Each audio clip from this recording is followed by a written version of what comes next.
बसे एक छोटे से गांव लक्ष्मणगंज में रहने वाले रामू की, जो अपनी पत्नी सीता और 11 साल की बेटी मुनिया के साथ एक छोटे से घर में रहता था। वह अपने गांव का सबसे गरीब आदमी था, क्योंकि उसके माता पिता का बहुत पहले ही निधन हो गया था और उनकी जो संपत्ति थी वह सारी धोखे से उसके बड़े भाई भैरव ने हड़प ली थी। इसलिए वह एक छोटे से टूटे फूटे घर में रहकर इधर उधर मजदूरी करके अपने परिवार का गुजारा चलाता था। मजदूरी करके वह 2 वक्त के खाने के ही पैसे बड़ी मुश्किल से जुटा पाता था और उसके पास इतने पैसे नहीं बच पाते थे जिससे कि वह घर की मरम्मत करवा सके।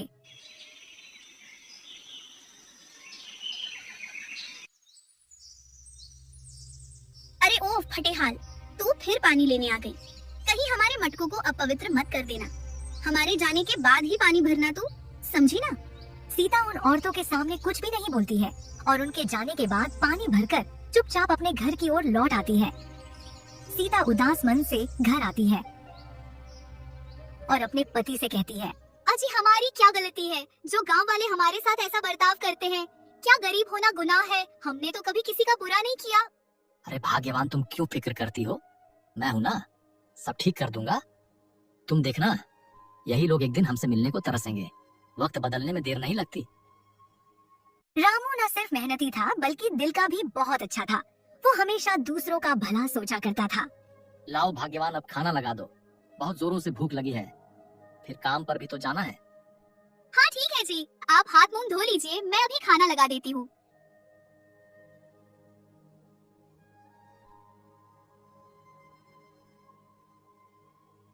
ठीक है भाग्यवान, अब मैं काम पर चलता हूँ। तुम अपना और बेटी का ध्यान रखना। ठीक है जी, आप भी अपना ध्यान रखिएगा और समय पर घर आ जाना। इतना कहकर रामू काम के लिए चला जाता है। क्या बात है रामू, आज काहे इतना लेट आ रहा है तुम? मालिक वो अब ज्यादा वो मत कर, चुपचाप जाकर काम पर लग जा। दोबारा ऐसे देरी से आया तो काम से छुट्टी कर दूंगा, समझा ना? ठीक है मालिक। इतना कहकर रामू चुपचाप काम पर लग जाता है।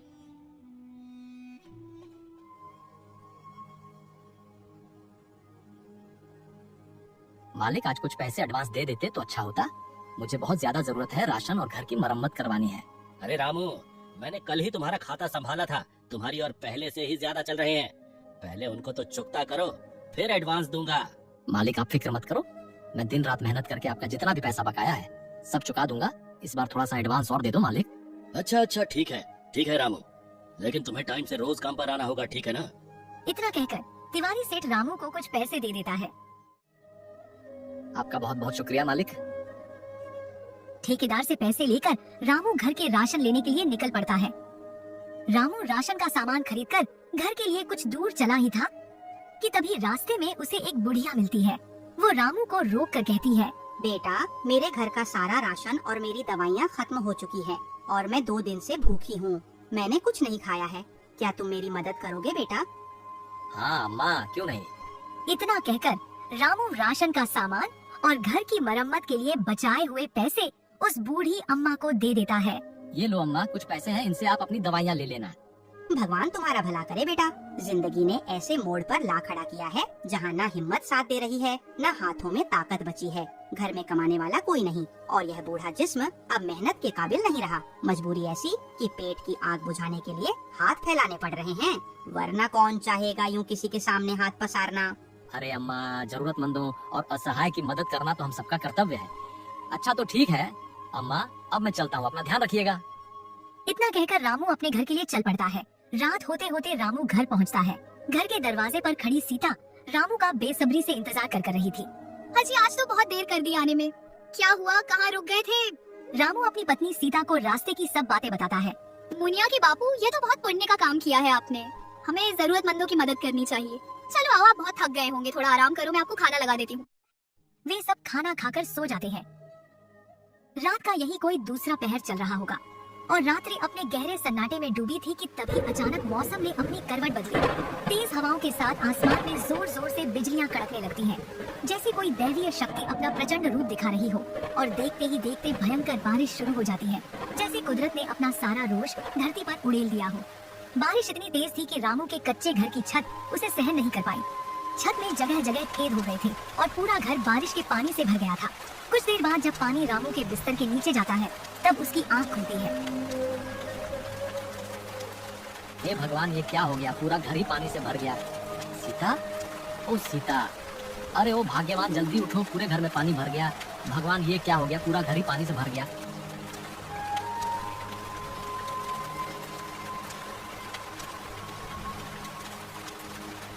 बापू मम्मी, हमें यहाँ से जल्दी से बाहर निकलना चाहिए, नहीं तो हम डूब जाएंगे।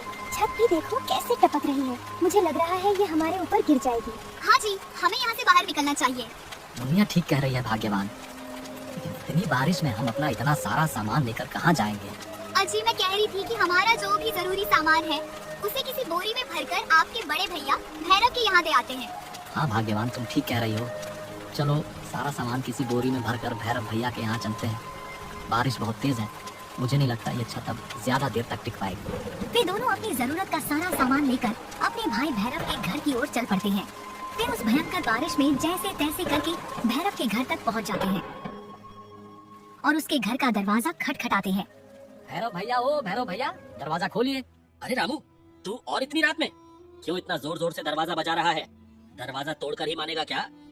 अरे भैया, आपको तो मेरे घर का हाल पता ही है। छत जगह जगह से टूट चुकी है, जरूरत का सामान भीग ना जाए, इसीलिए यह आपके पास रखने आया हूँ। और हो सके तो आज रात हमें अपने घर में ठहर जाने दो, आपकी बड़ी मेहरबानी होगी। तुम्हारा सामान और मेरे घर में?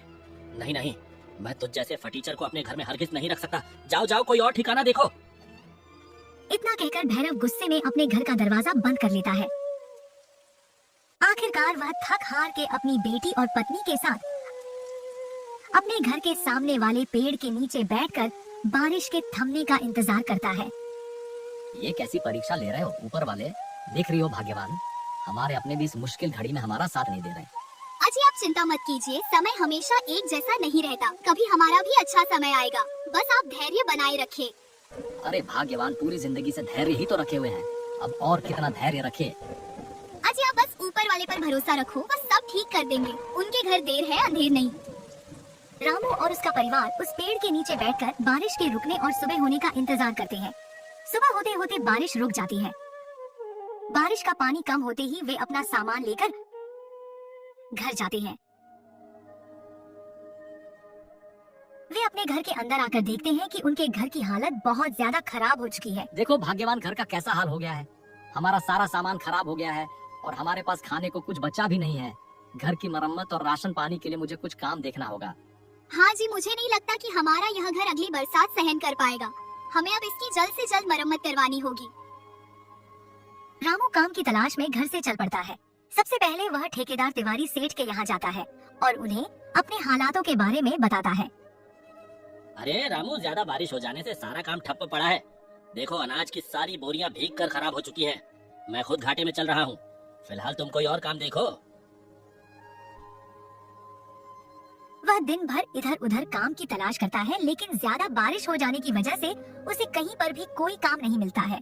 शाम होते होते बेचारा रामू दुखी मन से वापस अपने घर की ओर लौट आता है। काम की तलाश करते करते रामू को यूं ही कुछ महीने बीत जाते हैं। कुछ समय बाद उनके गांव से कुछ ही दूरी पर स्थित प्रयागराज में महाकुंभ का विशाल मेला लगा, जहां लाखों करोड़ों की संख्या में श्रद्धालु गंगा स्नान के लिए आए थे। तभी उनमें से एक श्रद्धालु रास्ता भूलकर अपनी गाड़ी से रामू के गांव में आ जाता है। तेज बारिश और रास्ता गीला होने के कारण उस श्रद्धालु की गाड़ी कीचड़ में फंस जाती है। उसने उस गाड़ी को निकालने की बहुत कोशिश की, लेकिन इतनी कोशिशों के बाद भी गाड़ी कीचड़ से निकलने का नाम ही नहीं ले रही थी। अरे धत तेरी की, गाड़ी को भी अभी ही फंसना था क्या? ऊपर से ये इतनी जोरों की बारिश।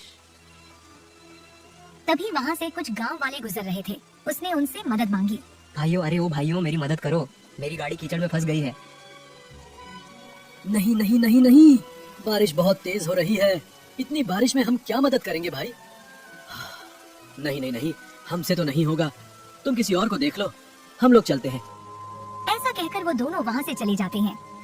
वो आदमी आते जाते लोगों को आवाज लगाकर थक जाता है, लेकिन कोई भी उसकी मदद नहीं करता है। तभी काम की तलाश में निराश रामू उसी रास्ते से गुजर रहा था। उसने देखा कि एक गाड़ी कीचड़ में फंसी है और एक आदमी मदद के लिए पुकार रहा है, लेकिन कोई भी उसकी मदद नहीं करता है। क्या हुआ साहब? क्या मैं आपकी गाड़ी निकालने में कुछ मदद कर सकता हूँ? हाँ भाई, मैं कब से मदद के लिए पुकार रहा हूँ, लेकिन कोई तैयार ही नहीं। ऊपर से यह भारी बारिश परेशानी बढ़ा रही है। अच्छा ठीक है साहब, आप गाड़ी में बैठो और मैं पीछे से धक्का लगाता हूँ। रामू अपनी पूरी ताकत लगाकर धक्का लगाता है तो वह गाड़ी कीचड़ से निकल जाती है। गाड़ी थोड़ी आगे बढ़ी। रामू खड़ा देख रहा था कि तभी अचानक वो गाड़ी रुकती है और वो आदमी उतरकर रामू के पास आता है। तुम्हारा बहुत बहुत शुक्रिया भाई। तुम कौन हो भाई? मैं यहाँ पिछले 1 घंटे से लोगों से मदद के लिए चिल्ला रहा हूँ, लेकिन किसी ने मेरी मदद नहीं करी। सिर्फ तुमने ही मदद करी, तब जाकर ये गाड़ी निकल पाई है। अरे भाई साहब, मदद करना तो हम सबका कर्तव्य है। मेरा नाम रामू है और मैं इसी गांव का रहने वाला हूँ। वैसे आप कौन हो और यहाँ कैसे फंस गए थे? मेरा नाम अर्जुन है और मैं कोलकाता का रहने वाला हूँ। वहाँ मेरा बड़ा कारोबार है। यहाँ मैं महाकुंभ में गंगा स्नान के लिए आया था, तो वापस जाते वक्त रास्ता भटक गया भाई। ओ अच्छा अच्छा, ठीक है भाई साहब, ठीक है। रामू भाई, तुमने मेरी बहुत मदद करी, उसके लिए तुम्हारा बहुत बहुत शुक्रिया। बारिश भी रुक चुकी है, अब मैं चलता हूँ।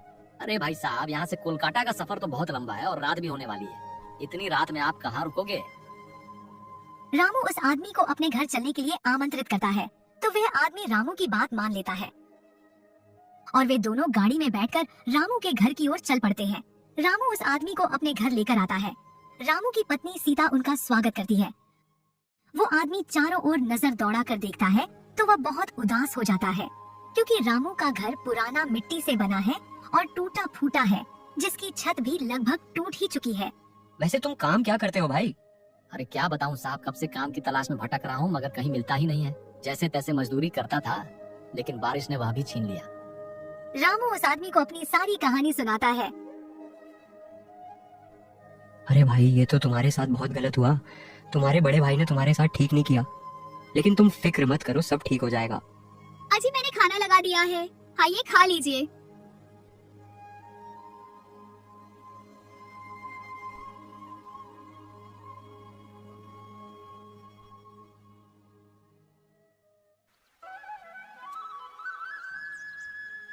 रामू भाई, तुमने मेरी इतनी मदद की, इसके लिए दिल से शुक्रिया।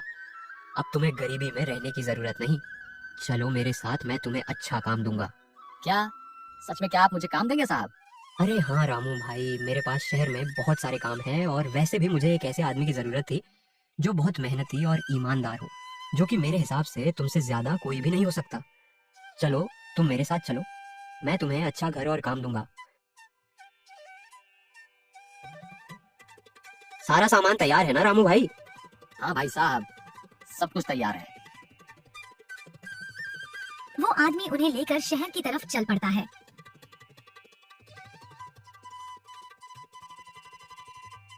वो आदमी रामू और उसके परिवार को रहने के लिए एक अच्छा सा घर देता है जिसमें सारी सुख सुविधाएं उपलब्ध थी। रामू अब उस आदमी के साथ काम करने लगा और अपनी मेहनत और ईमानदारी से जल्द ही तरक्की की सीढ़ियां चढ़ने लगा। कुछ ही सालों में उसने अर्जुन की सहायता से खुद का व्यापार खड़ा कर लिया। भाई साहब, आपका बहुत बहुत शुक्रिया। अगर आप उस दिन मुझे अपने साथ यहाँ नहीं लेकर आते तो पता नहीं आज मेरी जिंदगी कैसी होती। अरे रामू भाई, ये तो तुम्हारी मेहनत का फल है। मैंने तो बस अपना कर्म किया, बाकी सब तो ऊपर वाले की कृपा है। अगले ही दिन रामू अपनी चमचमाती कार लेकर अपने गांव पहुंच जाता है। उस कार से उतरते ही देख पूरा गांव हैरान हो गया। अरे ये तो रामू है। हाँ, ये तो रामू है, वही रामू जो कभी मजदूरी करता था। और देख कैसी बड़ी गाड़ी में आया है, लगता है अब कोई बड़ा आदमी बन गया है। जिन लोगों ने कभी उसे धुतकारा था वे अब उसे देखकर आदर से खड़े हो गए। वही लोग जो कभी उसे पानी भी नहीं भरने देते थे अब उसके स्वागत में आगे बढ़ रहे थे। जब मेरे पास कुछ नहीं था तब किसी ने साथ नहीं दिया।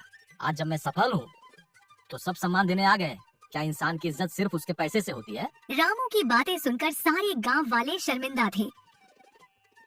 उसका भाई भैरव, जिसने कभी उसे अपने घर में सामान रखने से मना किया था, वो उसके पास आया। मुझे माफ कर दो मेरे भाई, मैंने तुम्हारे साथ बहुत गलत किया। मैं दौलत के नशे में अंधा हो गया था। अरे कोई बात नहीं भाई, असली रिश्ते पैसों से नहीं, एक दूसरे की मदद प्रेम और भरोसे से बनते हैं। रामू अपने भाई और सभी गांव वालों को माफ कर देता है। इसके बाद रामू ने गांव में एक बड़ा कुआं, एक स्कूल और एक धर्मशाला बनवाने की घोषणा की ताकि कोई और गरीब इंसान भूखा ना सोए और किसी बच्चे की पढ़ाई सिर्फ गरीबी की वजह से ना रुके।